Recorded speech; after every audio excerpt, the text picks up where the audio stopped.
Stampers, Kim from stampingandperfection.com. Welcome to my craft room. I wanted to share with you today a one-sheet wonder that I made, and I'm actually going to get, I believe I'm going to get 9 cards out of this one-sheet wonder. Here are just a couple of them. I'm going to show you how to put together some of these cards and how I created the one-sheet wonder, and got so many different cards out of it. So let me show you how I got started.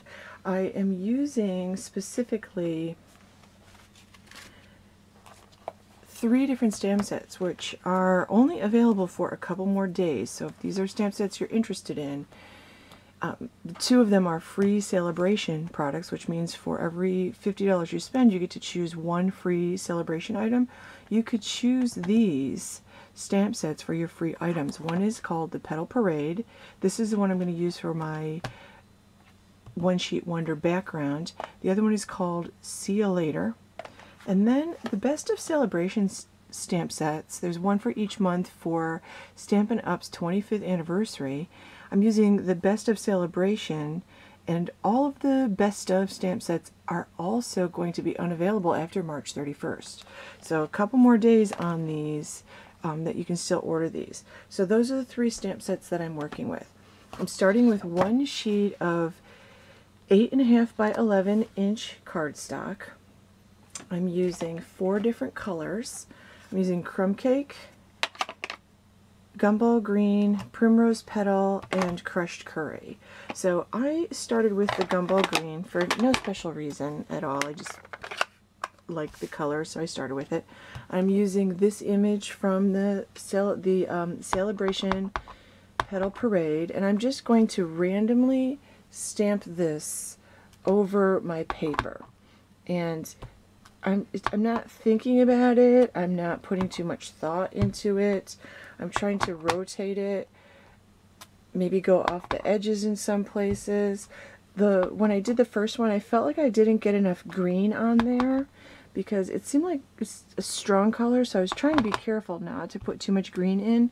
But this time I'm going to put a little bit more than I did last time. So I just thought it needed more. Alright, so that's my Gumball Green. Then I'm going to take the Crushed Curry, which all of these seem like pretty strong colors, but I love the way they look together. I'm going to use the Crushed Curry with the smallest flower, and I'm going to just randomly stamp that around. And I am re-inking every time I stamp the image, just because I want it to be a strong, bold color.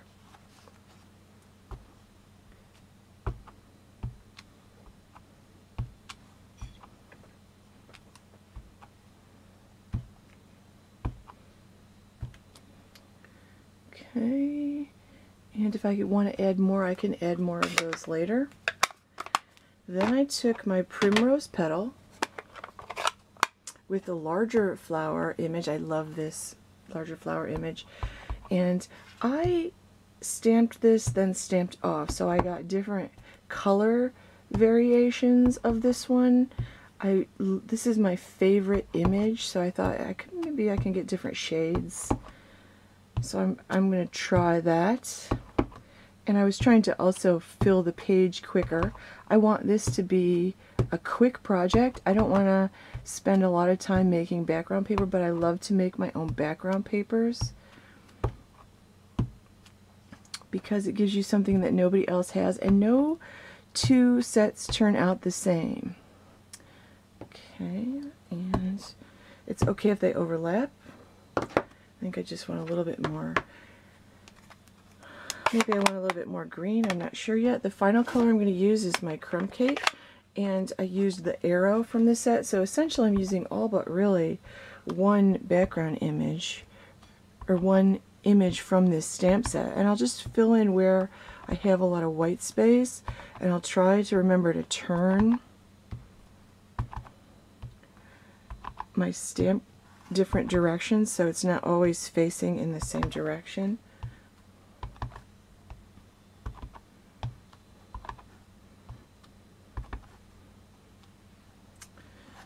Okay, that looks pretty good. Maybe a couple more up here. It's okay to have some white space. Nothing wrong with that. Okay, so that completes the stamping that I'm going to do for the background paper. Now I'm going to cut this background paper into several pieces. So I'm going to start by cutting a 2-inch strip. It's hard to get this whole thing in. I'll turn it this way. I'm just going to slide this out to the 2-inch mark.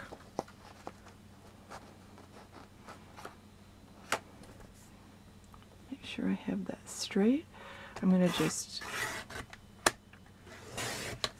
cut it at 2 inches, and then I'm going to cut this 2-inch strip into 2 4-inch strips. So I'm going to cut a 4-inch strip and slide it down and cut it into another 4-inch strip, and then that'll leave me, so I have 2 2x4 and 1 2x3-inch strip. So I'll put those aside.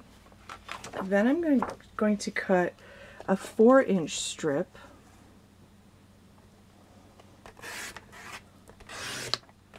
So I have this 4-inch strip, and I'm going to cut 2 5 1/4 inch pieces. So I'll turn it sideways, cut it at 5 1/4, slide it in, cut it at 5 1/4,